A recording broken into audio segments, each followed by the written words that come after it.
Sa bawat kwento ng tagumpay, may mga hamon na kinakaharap. Ipinapakilala ko si Clarice Angeline Bala Mariano, isang 20 taong gulang na ipinanganak sa Mandaluyong. Anak siya ni Ramiro de Gala Mariano at Desiree Bala Mariano. Siya ay kasalukuyang nag-aaral sa De La Salle Santiago Zubel sa strand ng Accountancy, Business and Management o ABM.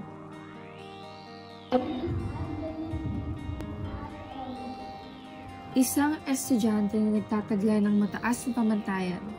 Si Clarice ay nakatanggap ng iba't ibang academic honors, kabilang ang pagiging valedictorian ng kanyang junior high school batch sa St. Vincent School of Quezon City. Hindi lamang sa akademya nangunguna si Clarice, kundi pati na rin sa mga extracurricular na gawain. Siya ang naging presidente ng English Club at may mga nagtamong parangal tulad ng pagiging Miss Intrams noong 2018 at second place sa ICT Inter-School Competition ng Microsoft Excel.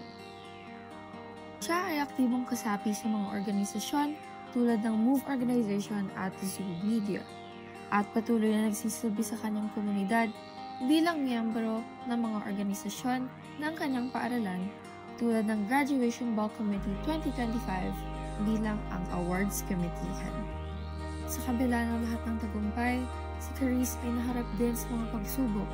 Isang malaking pagbabago sa kanyang buhay ay nangyari noong Marso 2019 nang pumanaw ang kanyang ama at madiskubre ang mga masalimuot na nangyari sa kanilang pamilya.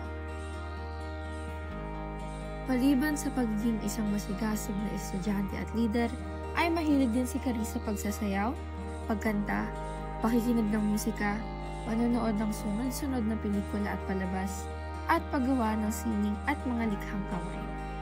Mahilig din siyang mangolekta ng maliliit na palamuti tulad ng Sylvanian Families, Sunny Angels, Smiskies, at ang mga cute na charm na pwedeng isabit sa bag.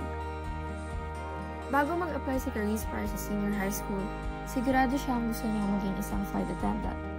Ngunit, may mga pag-aalinlangan din siya dahil gusto niyang tahakin ang medisina at maging isang veterinarian. Ngayon na nasa ABM strand siya, medyo pinagsisisihan niya na hindi niya kinuha ang STEM. Dahil naniniwala siya na mas marami sanang oportunidad ang nabuksan para sa kanya at mas natulungan siya sa mga kursong pinili niya para sa kolehiyo. Ang kanyang pangarap ay patuloy na umuusad. Nais niyang mag-aral sa mga universidad tulad ng UP o DLSU at magpatuloy sa paglago sa kanyang mga akademiko at personal na